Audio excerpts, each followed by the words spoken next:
অনেকে বলছে পুরো জোটের সিস্টেমটা ভেস্তে গেছে। আচ্ছা, হ্যাঁ, আমি ওনার সাথে কয়েকটা বিষয় যুক্ত করতে চাই। আসলে গত 17 বছর তারেক রহমানের নেতৃত্বে রাজপথে আন্দোলন হয়েছে ঠিকই, কিন্তু সেই আন্দোলন কিন্তু সফল হয়নি।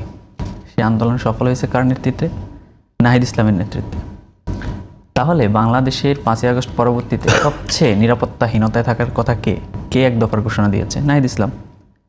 নাহিদ ইসলাম যদি এই দেশে বসবাস করতে পারে উইদাউট বুলেট প্রুফ গাড়ি, অন্যান্য দলের নেতারা যদি, এবং আমার দেশের সাধারণ মানুষ যদি বুলেট প্রুফ গাড়ি ছাড়া চলাফেরা করতে পারে, তাহলে কেন অন্য আরেকজন পারবে না? এই যে অসমতাটা, এই অসমতাটা আমাদের একটু চিন্তা করা দরকার। আরেকটা যেটা বিষয়, যে আমরা বারবার বলছি যে সরকার এটা পারতেছে না, নির্বাচন কমিশন এটা পারবে না, ইত্যাদি ইত্যাদি। আচ্ছা, আমাদের রাজনৈতিক দলগুলোর কি কোনো দায় নেই? 5ই আগস্ট পরবর্তীতে আপনি দেখেন, এই যে বড় দল, তারা নিজেরা মারামারি করে প্রায় 200 মানুষ মেরে ফেলছে। থানায় যখন ছিনতাইকারীকে ধরে নিয়ে গেছে, তাকে নিয়ে আসছে জোর জবরদস্তি করে থানা গাড়া উপরে। তো এগুলো কি আসলে একটা এই যে পরিস্থিতি ঘোলাটে করার জন্য দায় নেই? এখন আসলে আমাদের করণীয়টা কি? আমাদের টাইম খুব লিমিটেড, মাত্র 15 দিন হাতে। আপনি একজন রাজনীতিবিদ, আমি কিন্তু বিষয়টাতে কাউকে না ছোট করতে চাই না, বয়সকে বিচার করতে চাই না। আপনারা অনেক ভালো করছেন। আপনার কাছে কি মনে হয় যে বিএনপি অ্যাক্টিং চেয়ারম্যান, বিএনপির ভারপ্রাপ্ত চেয়ারম্যান দেশে আসতে পারছে না, যেখানে আপনাদের কোনো, আপনি প্রশ্ন তুলেছেন যে বুলেট প্রুফ গাড়ি ছাড়া আমাদের নেতা চলছেন, আমরা চলছি। অ্যাক্টিং চেয়ারম্যান দীর্ঘদিন যে আন্দোলন করেছে, আমি আপনার বলছি, আপনারা যাদের শত্রু, মানে অ্যাক্টিং চেয়ারম্যান তাদেরই শত্রু। আমি টক শোতে এর চেয়ে বেশি খোলাসা বলা ঠিক হবে না। তো যেই শত্রু আপনাদেরও, যেই শত্রু বিএনপির অ্যাক্টিং চেয়ারম্যানেরও, তো বিএনপির অ্যাক্টিং চেয়ারম্যানের জীবন সংশয় হচ্ছে, আপনাদের কোনো জীবন সংশয় হচ্ছে না, এটা কি আপনি শুধুই মাত্র বলবেন যে এটা তার ভীতি, নাকি বাস্তবতা থাকতে পারে?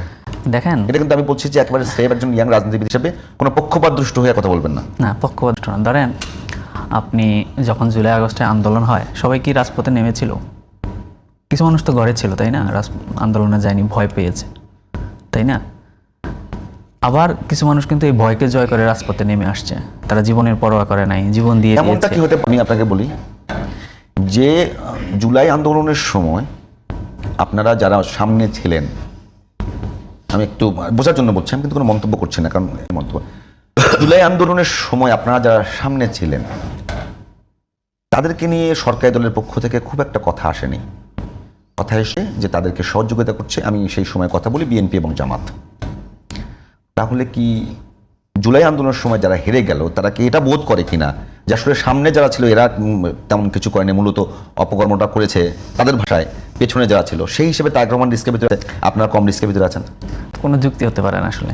বিষয়টা হচ্ছে, তাহলে তো এই যে আমাদের 5 জনকে ডিবি অফিসে নিয়ে যেত না, আমাদের 2 জনকে, তারপরে হয়তো আসলে ভাই আমরা কিছু করছি না। এখন বিষয়টা হচ্ছে কি, তখন পরিস্থিতিটা, এই যে ছাত্র নেতারা ছিল ড্রাইভিং পড়ছে এবং সকল শিক্ষার্থী তাদের যাত্রী ছিল, এমন অবস্থায় যদি আসলে ছাত্র নেতাদের গায়ে টুক শব্দ কিছু করতো, তাহলে মানে পরিস্থিতি আরো ভয়ঙ্কর হতে পারতো। সরকার এটা হয়তো ওই সময় আশঙ্কা করছে, যার কারণে তারা এটা মানে একটু সফট হাতে হ্যান্ডেল করার চেষ্টা করছে, বিশেষ করে টপ প্লেয়ারকে। বুঝতে পার? তাহলে আপনি কি যে অ্যাক্টিং চেয়ারম্যান দেশে ফিরছেন না, আপনার কাছে কি মনে হয়? ওই যে আমি বললাম, আসলে আপনি বাংলাদেশের 16 কোটি মানুষ আপনাকে নিয়ে স্বপ্ন দেখে, আপনি সেই 16 কোটি মানুষের জীবনের কোনো নিরাপত্তা নিয়ে ভাবছেন না। ইভেন বাংলাদেশে নাহিদ ইসলাম এক দফার ঘোষণা দিয়েছে, নাহিদ ইসলাম এই দেশে এক্সিস্ট করতেছে, এই দেশের মানে বুলেট প্রুফ গাড়ি ছাড়া যেখানে সেখানে চলাফেরা করতেছে, সভা সমাবেশ, মানুষের অধিকার নিয়ে কথা বলতেছে। সেখানে আপনিও একটা পলিটিক্যাল পার্টির নেতা, এবং আপনার নেতাকর্মীরা বারবার স্লোগান দিচ্ছে যে তারেক রহমান আসবে, বাংলাদেশ হাসবে। যে স্লোগান এখন শেখ হাসিনার কর্মীরাও দিচ্ছে, শেখ হাসিনা আসবে, বাংলাদেশ হাসবে।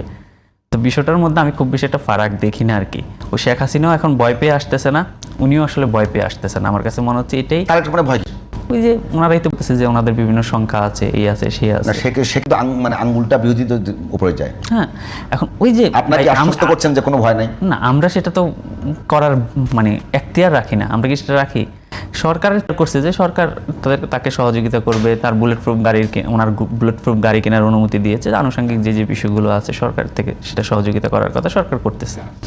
কিন্তু ওনার যে সাহসিকতার পরিচয় বাংলাদেশের মানুষ এক্সপেক্ট করছে যে 5ই আগস্টের পর উনি আসবেন, এসে দেশের হাল ধরবেন, নেতাকর্মীদের হাল ধরবেন, যে নেতাকর্মীদের মধ্যে যে বিশৃঙ্খল পরিস্থিতি সেগুলো মিটমাট করবেন।